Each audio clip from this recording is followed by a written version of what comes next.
ఎంత ఆశ్చర్యం అంటే శివలింగం పోయింది ఆ రోజు రాత్రి.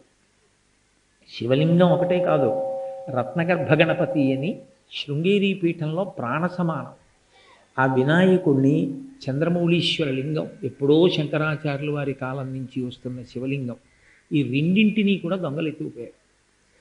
తెల్లవారుజామున మడిబట్ట పట్టుకొచ్చి పెట్టారు శృంగగిరి పీఠాధిపతులకి. ఆయన బట్ట కట్టుకుందామని లేచి చూస్తే పెట్టె తీసేసి ఉంది, తాళం తీసేసి.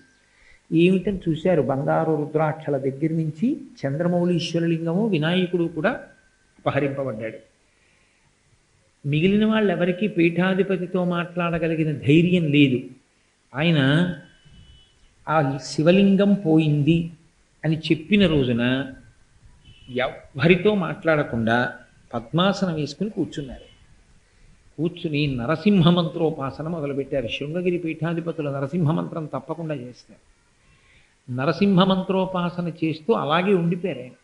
మరునాటి ఉదయం అయిపోయింది, గుక్కెడు మంచినీళ్ళు కూడా తాగలేదు. శివలింగం పోయింది పీఠంది. అది పరంపరాగతంగా వస్తున్నటువంటి శివలింగం.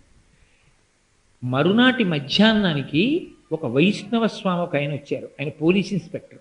వచ్చి, పూర్వాశ్రమంలో మీ నాన్నగారి దగ్గర నేను తర్కశాస్త్రం నేర్చుకున్నాను, నేను పోలీస్ ఇన్స్పెక్టర్ని, దొంగల్ని పట్టుకోవడంలో సిద్ధహస్తుణ్ణి, నన్ను ప్రత్యేకం పిలిపించారు ఈ శివలింగం పట్టుకోవడానికి అన్నారు.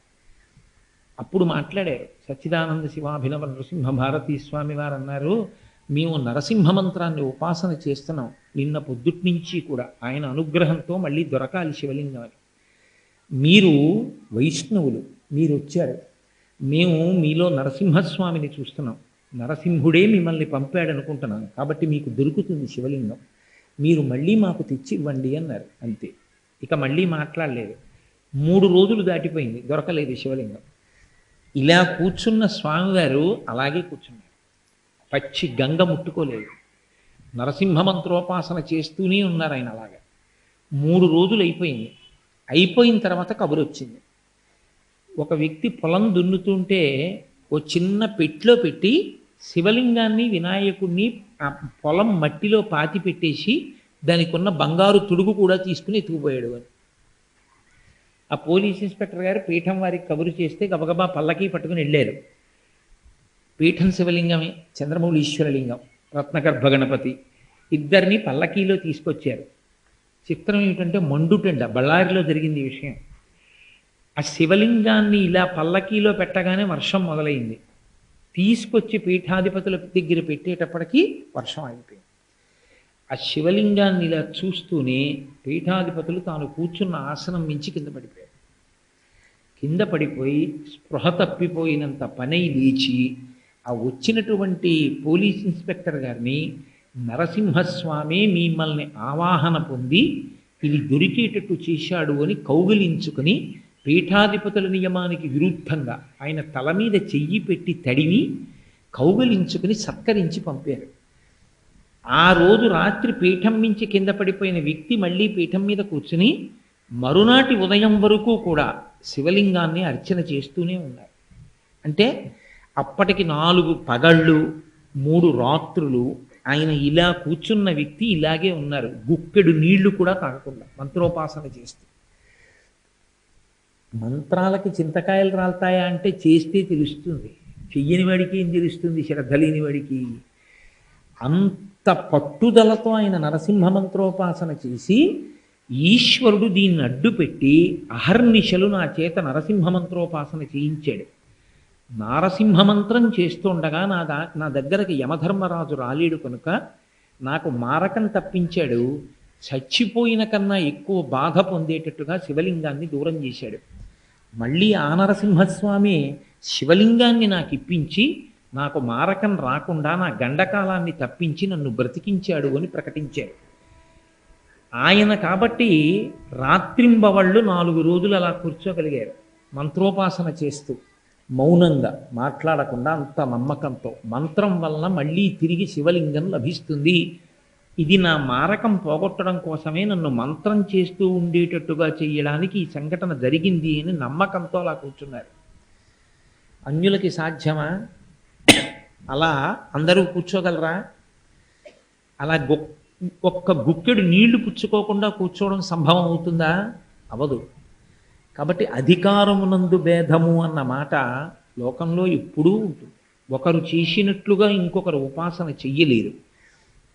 అందుకే వేదంలో ఒక అద్భుతమైనటువంటి మాట ఒకటి ఉంది. గోవు గురించి కొన్ని మంత్రాలు, గోదానానికి సంబంధించిన ప్రకరణంలో ఒక మాట చెప్తారు. లోకంలో అందరూ అన్నీ చెయ్యలేరు కనుక అందరూ చెయ్యడానికి వీలుగా కొన్నిటిని తీసుకొచ్చారు. అందులో మొట్టమొదటిది వ్రతము అని ఒక మాట ఉంటుంది. వేదంలో ఉన్న రహస్యం ఏమంటే వ్రతము పాపాన్ని పోగొడుతుంది అని. పాపాన్ని పోగొడుతుంది కాబట్టి ప్రమాదము రాకుండా కాపాడగలిగి ఉంటుంది వ్రతం. ఇక వ్రతదీక్షా తత్పరుడు అంటారు. భార్యతో కలిసి కూర్చుని వ్రతం చేస్తారు. వ్రతాలు, అన్ని వ్రతాలు అందరూ దంపతులు కూర్చుని శ్రద్ధగా చేయడం సాధ్యం కాదు. అందరూ చెయ్యలేరు. అందరూ చెయ్యడానికి వీలైనటువంటి వ్రతం సత్యనారాయణ స్వామి వారి వ్రతం ఒక్కటే. దానికి భేదం లేదు. అన్ని వర్ణముల వారు సత్యనారాయణ స్వామి వ్రతం చేస్తారు. ఆ వ్రతం చేత అందరూ పాపాన్ని పోగొట్టుకుంటారు. అందుకే గృహప్రవేశం చేసినా, పెళ్లి చేసుకున్నా సత్యనారాయణ వ్రతం చేసుకొని దంపతులు ఉండరు లోకంలో. కాబట్టి అందరికీ పనికొచ్చేటటువంటి వ్రతం సత్యనారాయణ వ్రతం. అందరికీ పనికొచ్చేటటువంటి పరదేవత యొక్క పూజ గోపూజ. పరదేవతని ఆరాధన చెయ్యాలి అంటే ఒక శ్రీచక్రాన్ని ఆరాధన చెయ్యాలన్నా, లేకపోతే ఏదో లలితా త్రిశతి చెయ్యాలన్నా, ఖడ్గమాల చెయ్యాలన్నా అంత తేలిక కాదు. దానికి శ్రీవిద్యా ప్రవేశం ఉన్నటువంటి గురువులు ఉపదేశం చేస్తే తప్ప అటువంటి పూజలు చెయ్యడం అంత తేలికైన విషయం కాదు. కానీ పరదేవతకి పూజ చేయవలసి వస్తే అన్ని నియమములతో ఉండాలేమో కానీ సాక్షాత్ పరదేవతకే పూజ అందినట్టు ఎప్పుడవుతుంది అంటే ఒక గోవుకి పూజ చేస్తే. ఒక ఆవుకి పూజ చేయడానికి అర్హతానర్హతలు ఏమీ లేవు. మీరు గోపూజ చెయ్యకూడదు అని ఎవరిని అనరు. గోపూజ సద్య ఫలితాన్ని ఇస్తుంది, వెంటనే ఫలితాన్ని ఇస్తుంది. గోవులు దానం చేసిన కారణం చేతనే అక్రూరుడు పుట్టాడు. అలాగే అక్రూరుడి మాతామహుడు మహానుభావుడు ప్రతిరోజు ఒక గోవుని దానం చేసేవాడు. తత్ఫలితంగానే అదిగో అటువంటి మహానుభావుడు జన్మించాడు, అక్రూరుడి వంటి మహాభక్తుడు. అలాగే గోపూజ చెయ్యడానికి, గోసేవ చెయ్యడానికి ఎవ్వరికీ కూడా అనర్హత అన్న మాట శాస్త్రంలో లేదు. ఎవ్వరైనా గోపూజ చెయ్యొచ్చు. దేవాలయంలోకి వెళ్ళి అమ్మవారి మూర్తిని ముట్టుకోవడం ఎవరికీ సాధ్యం కాదు. కంచి వెళ్ళి కామాక్షి అమ్మవారిని ముట్టుకుంటానండి అంటే ఒప్పుకోరు. మధుర వెళ్ళి మీనాక్షిని ముట్టుకుంటానంటే ఒప్పుకోరు. జంబుకేశ్వరం వెళ్ళి అఖిలాండేశ్వరిని ముట్టుకుంటానంటే ఒప్పుకోరు. కానీ ఆ అఖిలాండేశ్వరి, ఆ మీనాక్షి, ఆ కామాక్షి, ఆ గోమాత వీరు కాదు అని శాస్త్రాలు చెప్తున్నాయి.